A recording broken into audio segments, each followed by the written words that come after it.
Hi guys, and welcome to another Divi video. This is Jamie from System22 and webdesignandtechtips.com. Well, we're going to continue on today with our little info box hover effects here. And the one we've got today is an image with an icon that slides from the left when you hover over it. As you can see, when I hover over the image, nothing happens. When I hover over the icon, the text is going to slide in from the left hand side there. Now we're building this from scratch today, just with the onboard features that you get with the Divi theme. This has been inspired though by the Divi image hover plugin, where you get 250 hover effects. And it's a great plugin. I'll put it below the video if anybody wants to check it out. But today we're just building them from scratch. So let's get started. First thing I'm going to do is enable the Visual Builder. Once enabled, let's go down to where we want to work. I've got a section here. That's a blue tab with a row, the green tab, with two columns in it. That's the left column or the first column, and this is the second column. The way these work, most image to hover effects, is we're going to have an image in the background in the actual column, and then the information or the blurb on top of it. So let's add a new module. I'm going to use a blurb module, purely so I can use that nice icon that comes with it. I'll leave the title as generic. I'll add a little more lorem ipsum dummy text because we've got more space to fill. I'll just pop this in here. If I move this over to the side. Great. Now I don't want a big old image like that. I just want an image and icon. Or I should say I just want an icon. So we're going to go down to image and icon. Switch this one to on. Because I'm going to be pulling it in from the right hand side, I'm going to have a left facing arrow. There we go. Fantastic. Now I don't want to put a link in, but if you do, you can link the title on its own or link the whole module by putting a link in here. Any way they click on the module, it'll take them to this link. If you're linking to your own site, keep it in the same window. If you're linking off-site somewhere to a different website, open it in a new tab so that your site stays open. Okay, I'm going to put a background in. I'm going to make it red. And I'm going to click on the color and just pull this right hand slider down, the opacity or see-throughness, just a little bit, so that when we put the image behind, we can see a bit of it through there.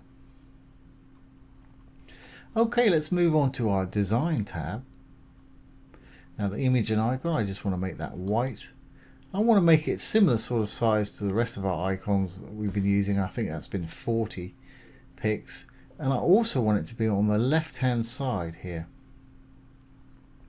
So image icon placement, we can pop it on the left. Icon font size, let's take it down to 40. You can either use the slider or just type in whatever value you want here. And you can fine tune with the little arrows there, but 40 works for me. The text, I'm going to centralize the text, or center align it, make it white in color so it stands out, light in color there. You can do the title and body separately. I'm going to make that title a bit bigger and a bit heavier. So let's make it semi-bold, capitalize it, and let's take it up to say 30 pixels. Great, that works for me. And we'll move on down and let's just give it a bit of spacing that we'll have to adjust in a little while. Don't need to do anything to text or sizing for the time being. Spacing wise, well, let's give it 60 top and bottom. We may have to change that. And because our little icon's taking up a bit of real estate on the left hand side, let's give it some padding on the right, say 40 pixels. That looks fairly symmetrical. Obviously you can adjust it to whatever works for you. Great. Don't want a border or don't want a box shadow. But what I do want is for my little icon there to be down here in the middle But before we do that, let's go ahead and put our image in and make this the correct height, because I'll make it the same as the one next door.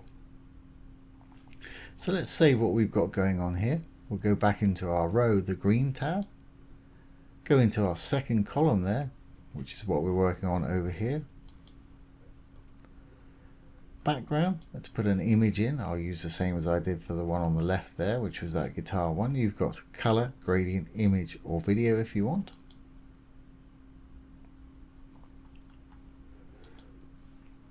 Select the image you want. There it is, you can see it behind. But now what I want to do is I want to make this column a fixed height. So I'm going to go to Advanced. I'm going to go to Custom CSS. I'm just going to write in height. And any CSS I write today I'll put below the video so you can copy it, use it as you will. And let's make it 400 pixels. I think that's what I made the one next door. Yep. You can see that image sort of bleeding through the bottom of our blurb module there. That's great. And also, to make this work today, I've got to sort of push this thing over to the left, the blurb module, and we don't want to see it once it's outside of our column. So let's close up the custom CSS. We'll go down to visibility. And here we've got overflow. And if I switch these both to hidden, anything that goes outside of the border of our column here will not be seen, which is just what we want. Great, so our column's good to go. Let's go back into our blurb module, push that little icon down and give it a bit of extra padding so we're covering the whole image there. Save that row. We'll go back into our blurb module, design tab, down to spacing again, and let's up these. Let's try 80 pixels. Doesn't matter too much.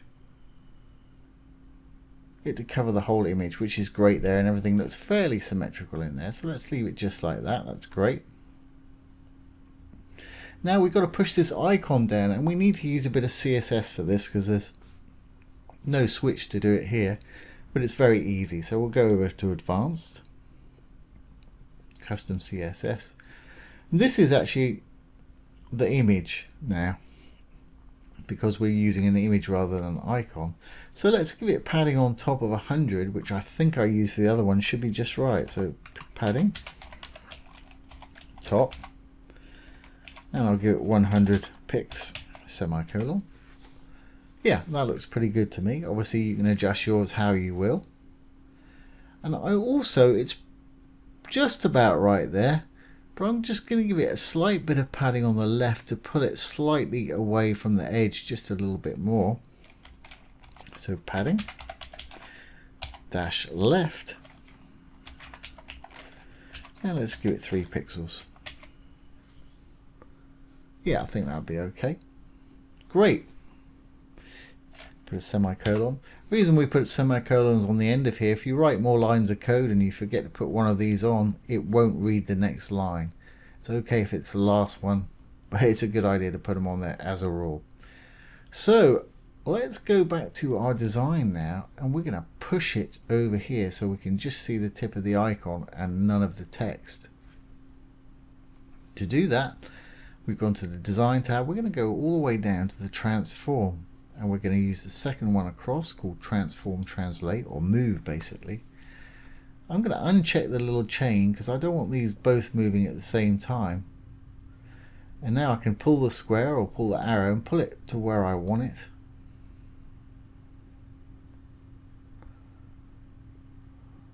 Oops, a little bit too much.